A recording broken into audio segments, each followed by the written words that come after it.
think one of the bigger issues when it comes to teaching language is we're taught language for a reason, right? In an ideal world, perhaps, we would be taught language as an art, that you can speak a language, you can understand different writings, different histories, because you can understand this language. Whereas I think, and especially in South Africa today, we're taught language as a means of access, right? So when you're taught English home language, it gives you access into the workplace. When you're taught Afrikaans as home language, it also gives you access into different spaces. So I think especially within the South African and probably a lot of other African contexts, language is access to power. So that's why if we're talking on a practical level, how would we teach a Creole language at school? We actually probably can't teach a Creole language at school because that inherently limits people's students, like that boy said in the talk, that his speaking of Afrikaans or Cape Afrikaans would limit his access to certain jobs, certain positions, certain spaces, and would facilitate prejudice against him. So I think that's one of the challenges. And so perhaps maybe the issue is not teaching Creolized languages, right? Maybe the issue is not teaching us how to write Afrikaans. Maybe the issue, like you said, is to actually teach people the histories behind their languages, because it's more a matter of contextualization. When I understand that like Jethro in the film, when I understand that when Jethro speaks to me in Afrikaans, that it says nothing about his intelligence or his humanity or his respectability, then that doesn't limit his access into certain spaces, and it also doesn't affect how I am willing to interact with him. So I think it's things like this, getting a background behind the language as opposed to actually learning the written form, because of the realities of the world we're in, might actually, be but it's important, what you say is important. It is also dovetails with what the other lady was saying. It is an issue of purity and power. It's the Obas issue. Yeah? So the Kerneel wants to use whatever language he or she has, but then this Obas says, no, we have to use this. Yeah? And that's and it's an issue we actually should talk more about, even at school. What they do at school is what we saw in the Lavender Hill High School. They basically impose a language. Yeah? But you're right, the solution is not necessarily to say, no, let's create a Creole language and then you have to study it. Maybe the issue is, let's talk about purity, let's talk about power. Yeah? I think linking into the whole power situation, as an Afrikaans person going into the history of Afrikaans, it's often forgotten that it was never first the white man's language. The white man took ownership of a language that was never his, So if we're talking about ownership of the language, and how, again that kind of enforces those power structures, who took the language from who and where did it actually begin, and is that power that's attached to being having pure Afrikaans or whatever, is it actually as powerful as whoever's speaking it thinks it is?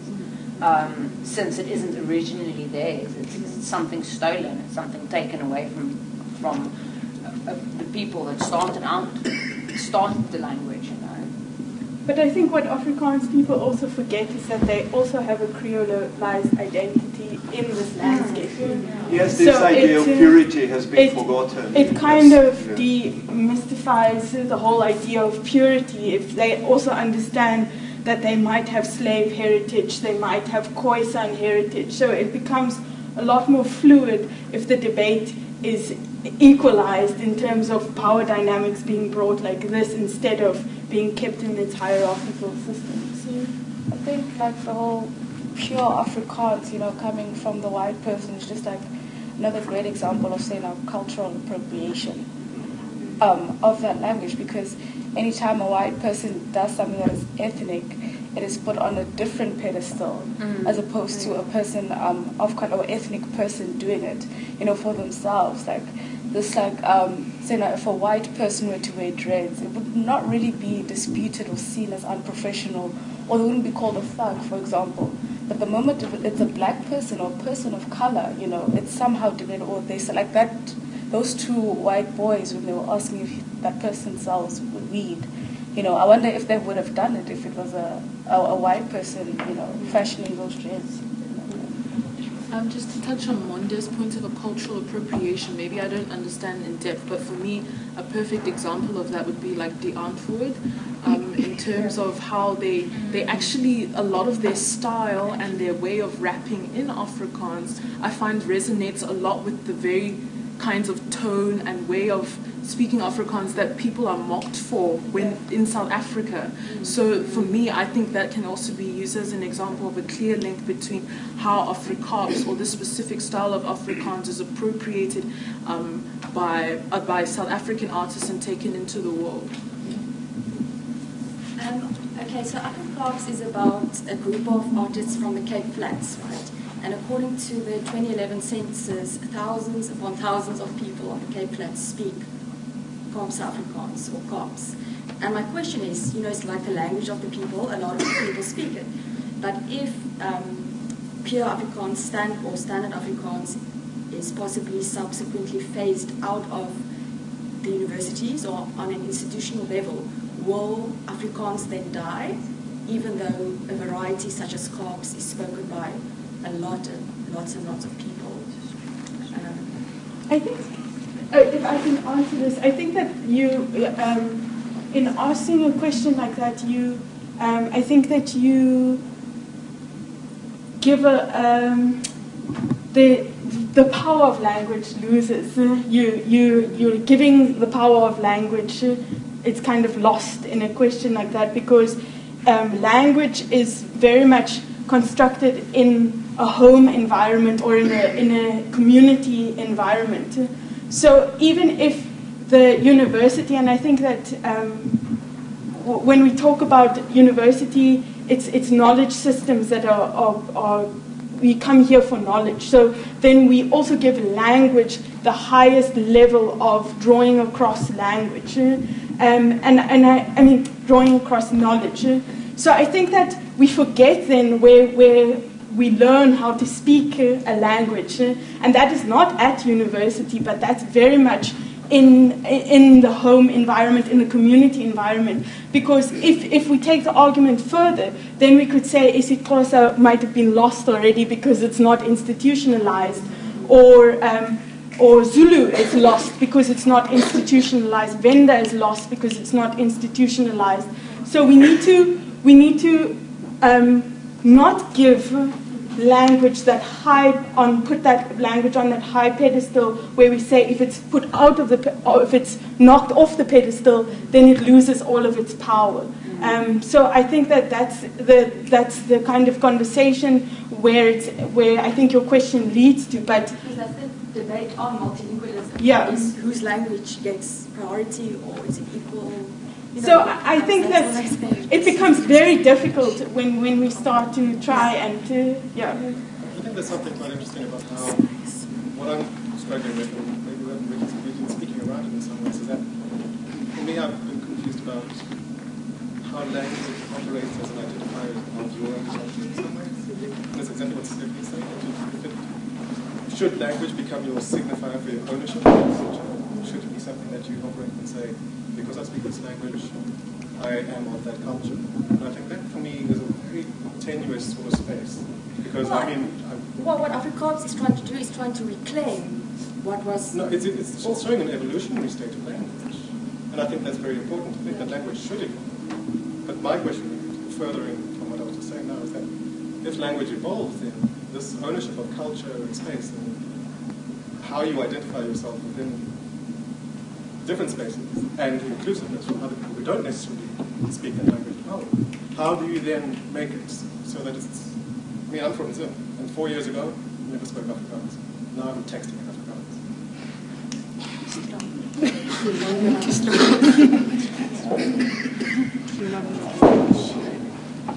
So, in relation to the debate happening here at Stellenbosch about revising the language policy, one of the common objections I hear from people, like friends and stuff on campus against why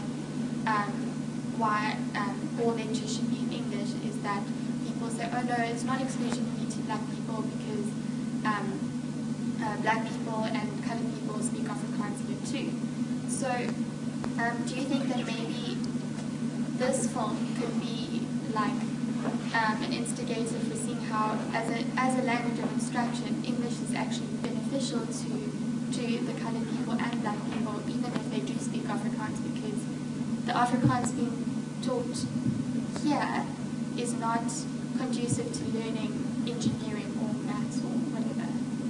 Yeah, I think that's the kind of common thing, is that English will then set a more equal playing field for everybody. But I think that, yeah, I'm not going to answer this question. Maybe we can get more comments and then I make it. I can kind of go for that question. So what, like if you ask, so the university stipulates that by providing Afrikaans education, they open access to kind of black and colored Afrikaans speakers of the area, right? And what we found is that there's a sentiment among these kids that the Afrikaans being taught in class, in class, is not an Afrikaans that they are familiar with at all. Because I also have Afrikaans parents, never spoke academic Afrikaans at all. And so it's still kind of this disconnect, and that is why there is still a very small percentage of black and colored Afrikaans speakers at the university, because they still cannot learn at this university. Whereas English is accepted as at schools being taught to us. And so we accept it as the academic language from grade 3, grade 1, grade 3, because it's either your first or your second language according to the school system. Very rarely you'll find your first language being Afrikaans and your second being Xhosa or Zulu or whatever else. And that's why it becomes an equal playing field. But at the same time, if the university is not going to appeal into investing into Afrikaans or investing into Xhosa, then there needs to be kind of like a level playing field being made for everybody else through the language policy. I think also in terms of, if you go and look at the world currently, the lingua franca of the world is English. So just, I'm Afrikaans, but I study in English because trying to study philosophy, trying to study Aristotle and Socrates and Immanuel Kant, any of these people in Afrikaans, it's absolutely ridiculous. Like the level of academic Afrikaans, I was never taught that Afrikaans. I mean, I can speak it now, but it's absolutely ridiculous. And then what am I going to do with it afterwards? I'm going to go out into the world and try and do my job in Afrikaans. It's really only applicable to South Africa. Nowhere else in the world is Afrikaans used as a language of working. So it kind of doesn't, it makes a lot more sense to be teaching in English, so that the people that are in, even our postgraduate degrees are in English. So switching over from an Afrikaans degree to an English degree when you're postgraduate also makes your life very, very difficult, and that logic just doesn't follow to me. It doesn't make any sense for me. I mean, it's interesting how the desire to keep any specific language, or an organic language, or an indigenous language, whatever you call it, as part of the institution, to kind of institutionalize the language, how that desire intersects with, or dovetails with, kind of Eurocentric developmental theories. So the idea that, taking indigenous languages and systematizing them as an unquestioned good. Like the university is committed to the development of Xhosa, as if Xhosa, as it currently stands, is not, is underdeveloped. You know what I mean? Or is not, cannot be instrumentalized in that way. But it would be, I would really be, I'd be wary of kind of, wanting to say, well, yeah, we can, keep Afrikaans as long as we make sure that we, raise Xhosa up to, to be at the same level or whatever. Because I think we still, we fall down that slippery slope of just kind of, and because it's not only about language as the spoken thing, but it's also about the ways in which language frames even our ideas of what we understand, to be, for instance, development. I certainly don't feel underdeveloped at all as a Zulu speaker. I'm quite. Hi, my name is Divya. My friend Lynn. and we're both from the States, and this conversation is so interesting and the different protests that I've seen on campus are so interesting because when we first get here during orientation, like, they're like, oh, we have these classes for you in English, like this is all in English, and we're just like, oh, okay, like we're living the life, this is great. You know, we didn't want to come to South Africa and not be able to speak, you know, a language to be able to communicate with other people, and then it's like, well, there are T courses, but maybe not, don't take the T courses, they might be too hard, and we're like, ooh, great, we're not going to take those. And then you see the general population in which we're kind of not a part of because we're only here for a few months and we're going back home and then, you know, it's kind of over for us after that. And then you see the general population where it's like, it doesn't seem like the students who are actually a part of this community are being accommodated for. And it kind of, and this is not me like asking for like guilt or pity, but it puts us in the position like, well, like who the hell are we when we get like such a grand accommodation where it's like they're almost scared for us to enter into these classes because they're afraid of us failing, they're afraid of us not being able to read our textbook, they're afraid of us not being able to speak to our professors because like they were like, well, if you take a T course, it could go from English right to Afrikaans. And I'm like, I don't speak Afrikaans. Like, and everybody's like, we don't speak Afrikaans. We can't take that class. And then you hear people who have been here for 3 years and so on and so forth, and they're looking at me and I'm like, no offense to anybody in the room. I'm like, I hate Afrikaans because I can't speak it. And they're like, we can't speak it either, and I've been here for 4 years, so imagine having to struggle through that for your degree. Or like, you know, to pass a test and it looks bad on a university, like to kind of like, oh, like we're going to welcome these international students to our campus and show them how nice and lovely it is and show them how accommodating we are with language, but that's like only the forefront. That's not even like the main event. Like your students are struggling here too.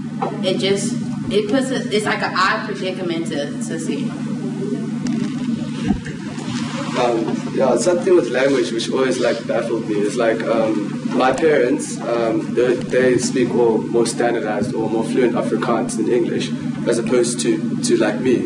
And I took Afrikaans from the first grade till matric, and I just feel like with regards to Afrikaans, like Afrikaans is in the standardized one, is in the position it is because they put themselves in that position because they excluded people.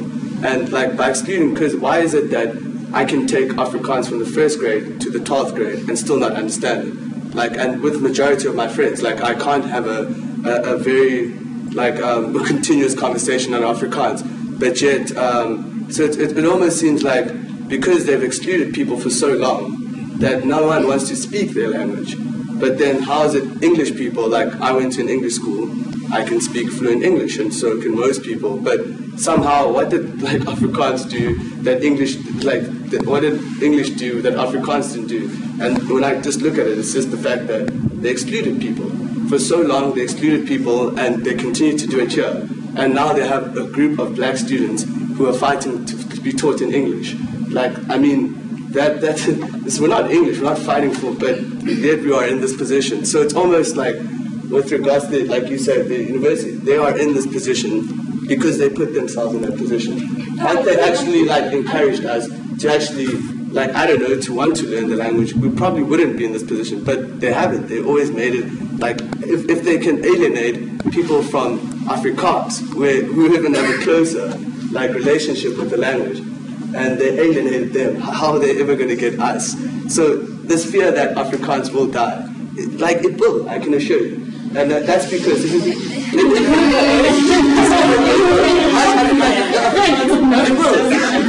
Continue to exclude people from learning a language, then that's what's happened. If you don't make it, we spoke about this yesterday, that if we don't market a language, or no, we spoke about it. Sorry. At the discussion yesterday, one of the profs, I think the guy from the language sense, actually said that if the language isn't made marketable for people to want to learn it, which is something that I can realize, like how, seriously, from the first grade to the 12th grade, could do a consensus on this university, you'll be very surprised at how many people can't carry continuous conversations in Afrikaans. But yet English, we're not struggling with. And seriously, they were equally oppressed us. Like, it's not that we weren't oppressed by English people. But they didn't, like, somehow, I don't know whether post-94, they just said, come to our schools and come learn English. We are going to welcome black people into our schools. And Afrikaans people didn't take that I don't know, they didn't take that that option. And same with Stellenbosch. This was one of the universities that was the latest to include people of color. It was like one of the last. So if you do stuff like that, and then you wonder why kids my age and kids from born in 95 don't want to speak Afrikaans, then you get Afrikaans people are decreasing every year, and the level of people who want to speak Afrikaans is decreasing. So, like, I just want to dispute that. Like, I don't dispute the exclusion what Afrikaans did at all. It's still doing. Absolutely, I'm writing my thesis on it. I know, you are completely right. I was just asking in general, for someone who clearly works with the notion of standard language, and I'm not disputing the exclusion or what happened. And it's actually Afrikaans speakers got more, I think, if I'm right. Like more coloured people speak Afrikaans now than maybe a year ago. So it's actually increasing. So what I feel the value of Afrikaans is just saying that, listen, we also speak Afrikaans, and we just want to reclaim what was taken from us, and that's all. So I was just wondering, on an institutional level, if Afrikaans disappears there, will people like Afrikaans still be speaking the language for generations? That was my still not the same Afrikaans. Sorry, can I just have like a general question? Because I'm just sitting here like a bit confused. Because I'm just like wondering, like, what is it that you kind of like fighting for? In the sense that like language by itself, right? It's something that's always in competition. So like if you take the cruel language that you're talking about, let's assume that they get mixed up. And then you get to a point where I'm stuck with my English, you're stuck with your Afrikaans, other people to one. That in itself is also going to need some form of like competition by default. So are we fighting for a point where we have a one language system but the preservation of your own language in the home context? Or simply are we heading to a point of no return or it's just simply a one language for all? Like you understand, and let's assume that post this we all get the parallel things that we want, but what's like the end goal of what we do it? Because by default, language will sort out. I mean, I'm from the Free State, I speak Tswana. The Tswana that I speak, it's super different from what my dad speaks. He speaks sometimes and I'm like, I don't know what you're talking about. So the point is, like by default, we all go into a system of sort of like, I mean, if you look at my Tswana, it has Afrikaans in it, English in it. So you're going to a point where by default, we all going to have sort of like a centralized kind of language. So it makes like this whole fight over touching language to identity stupid, because at the end of the day, we'll be identifiable by one language anyway. So like, yeah. I mean, I just want to concur with him. I think we really need, it's very, very dangerous to have a conversation about language as if it's a zero-sum game, right? I think it's a very dangerous thing that we do, and especially in South Africa and in Stellenbosch, we make it as if you can either only have Afrikaans and not have others, or only have English and not have others, or only have Xhosa. It's very problematic when you have conversations as though having the one means the other is losing out. It's really problematic. I think what we need to understand is, apart from other languages, so if we just talk about English as a language, right? Languages evolve over time, and this is what we're discussing as well, that without other stuff, without worrying about other stuff, languages naturally will evolve over time, right?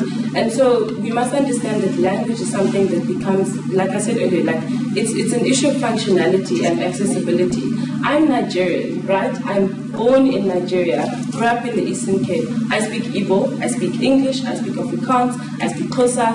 Then I went to Sweden, then I had to pick up Swedish, then I went, study France. So my point is that we need to understand, I mean, again, I'm not oblivious, right? I mean, I do it so much. I'm not oblivious to,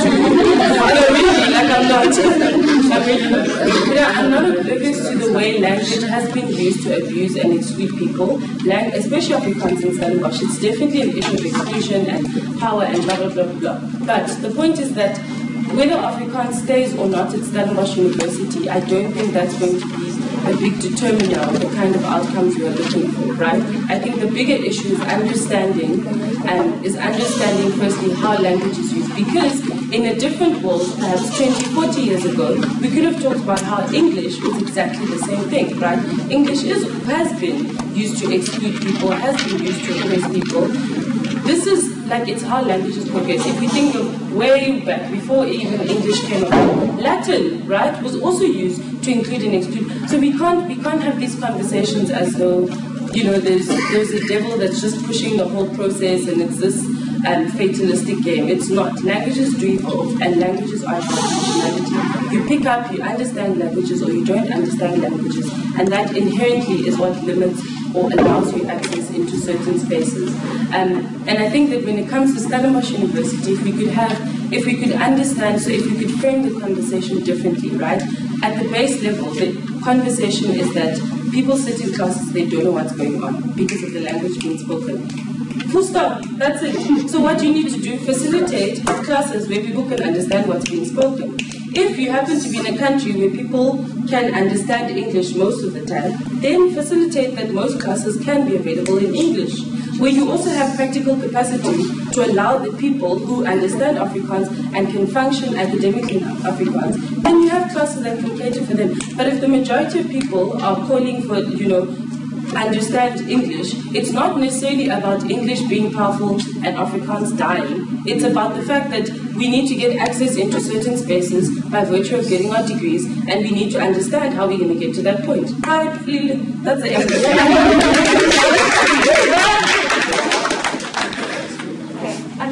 I just want to agree with you, because I think that's also what Afrikaans shows us, that languages evolve, and they're also entangled with culture and identity, but in a more kind of complex, nuanced way, than the current debate on language. Like this, or the additive subtractive argument that's currently being made, which is kind of ridiculous.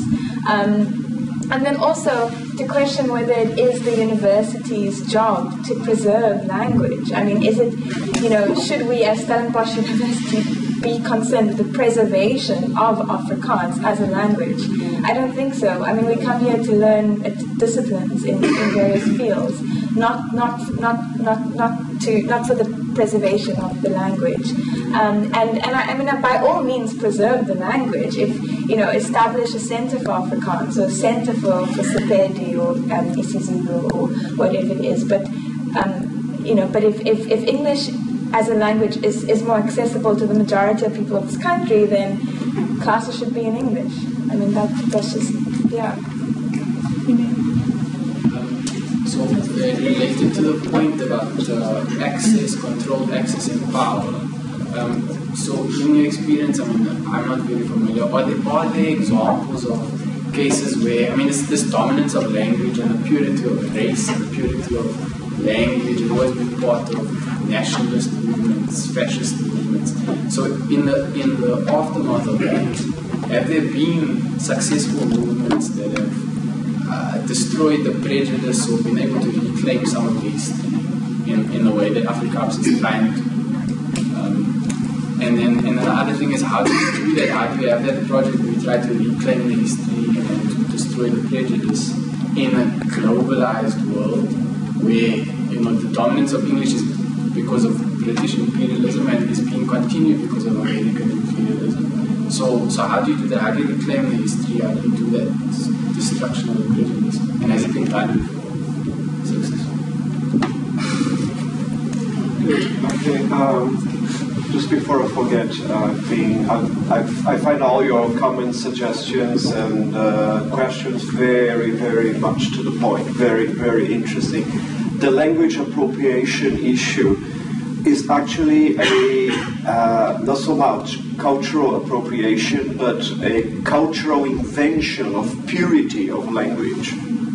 They are not appropriating something that was there before. They're actually creating an idea. That's what they did 100 years ago. They created an idea of a pure language, and that is the invention. So they didn't really appropriate something belonging to other people. And I think the gentleman from Zim, you mentioned you know how to SMS in Afrikaans. This is a very important point, and the issue of appropriation comes again. If you learn a language, it can be Afrikaans, it can be Swedish, it can be Setswana. If you learn a language, no matter what you look like, where you come from, you immediately enter the community of speakers and users of that language. And this is the great contradiction, and then your question. which is languages are often used in discourses and practices of power.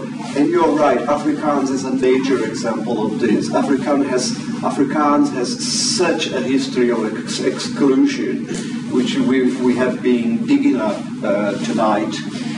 But languages are also wonderful because they can be used in racialized, exclusionary ways, but anyone who learns a language actually can appropriate it for himself or herself.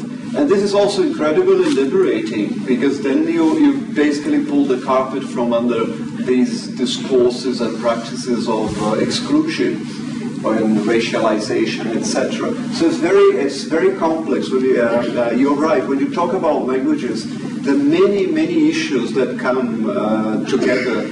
And you're right in that here at Stellenbosch, from what I've seen, sometimes the debate is very simplistic. As Afrikaans versus English, Afrikaans has to be preserved. Now, by the way, in Brazil we don't really have the option right now, but I am against tertiary education in Portuguese. We have 200 million in Brazil, but I am against, and I'm going to explain why. You create a kind of cocoon where people inhabit. We need a passport to the cosmos. It's true, we do. We don't need to be cocooned inside these linguistic ideologies. And the issue of English is that, yes, it's the language of British imperialism, American imperialism. In my country, everybody thinks that English is a gringo language. And I am a believer that English is actually the language of Brazil too. Not to the exclusion of Portuguese, but it is. And there are other ways of looking at English. The English we have has a history. It started in the 17th century. It's not been there since the time of the Anglo-Saxons.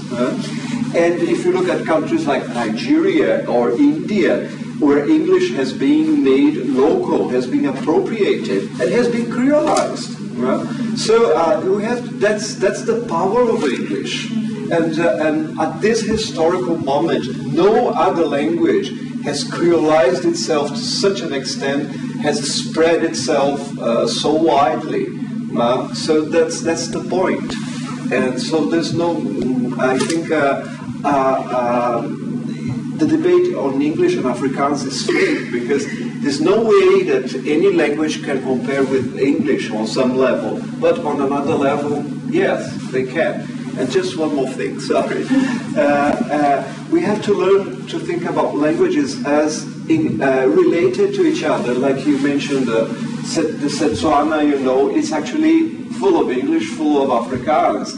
That is true. Afrikaans is full of English too. And English in South Africa is full of other languages, and in India you read Amitav Ghosh and the other famous Indian writers. It's incredible. It's not English, the English of Britain. You need practically a glossary to understand what they write. We have to learn to think of languages apart from these discourses of language purity, and to understand that languages are internally diverse. This wonderful documentary today. Afrikaans is not a monolith. Afrikaans is internally different from itself. So the difference that people see between languages, between Afrikaans and English, Afrikaans and isiZulu, actually it's an internal difference. It's not a difference between languages. The difference is internal to the language. So I think this is also something very important that we have to learn. Sorry. No. Interesting.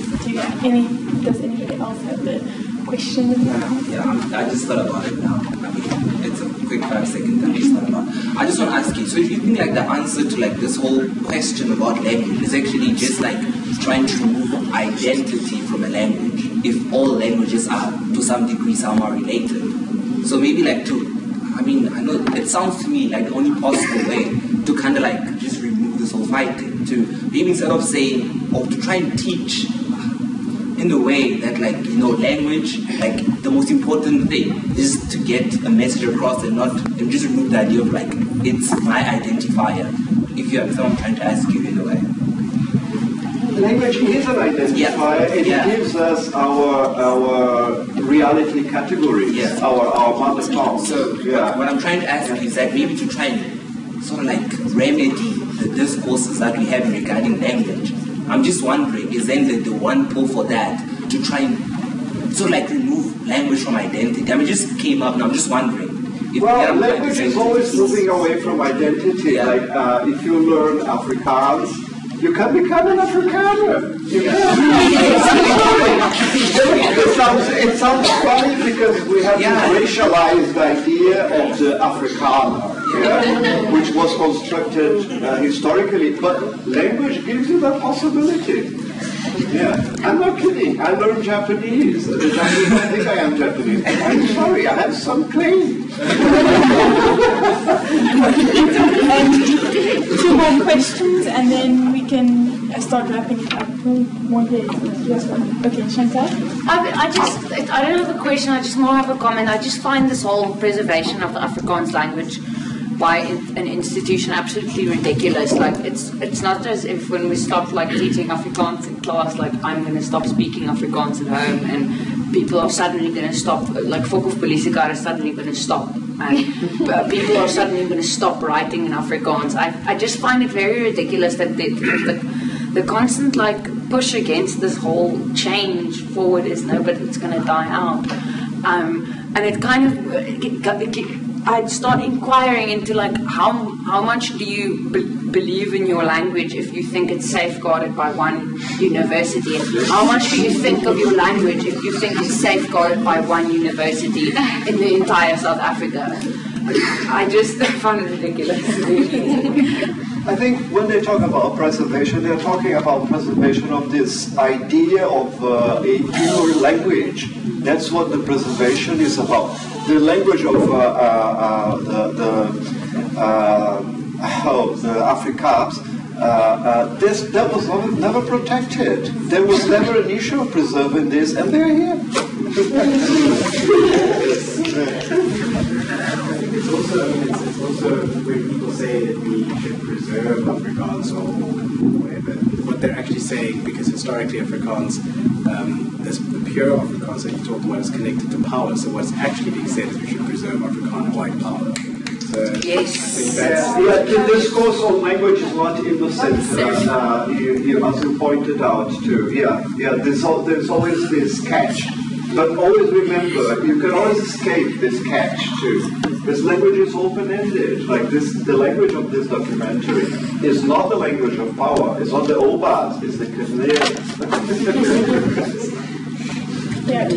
Thank you very much to Claire for bringing me film, and thank you for Fernando for speaking with us, and also thank you for everyone and all your comments. It's very valuable, and I think that it's important for us to have these conversations, because otherwise we can very quickly become internalize it and make these dichotomies very strong in our own discourse. And I think it's important to start realizing that we can also speak about it in a more fluid and a more kind of let's move forward in terms of moving forward.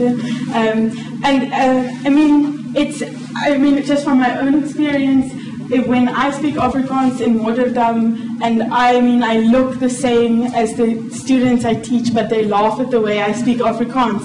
So it's very strange how even their language is problematized, because you think the way I would speak Afrikaans is here in Afrikaans, a saver thing, but it's a joke to them. So it just becomes ridiculous when you see it in terms of outside of this context. And I think that we must always remember that Stellenbosch is not the only context, that there's a much larger context that we should situate ourselves in. And I think that we've started that tonight, and I hope that we can continue this debate further on. Thank you very much, and we hope to have more of these.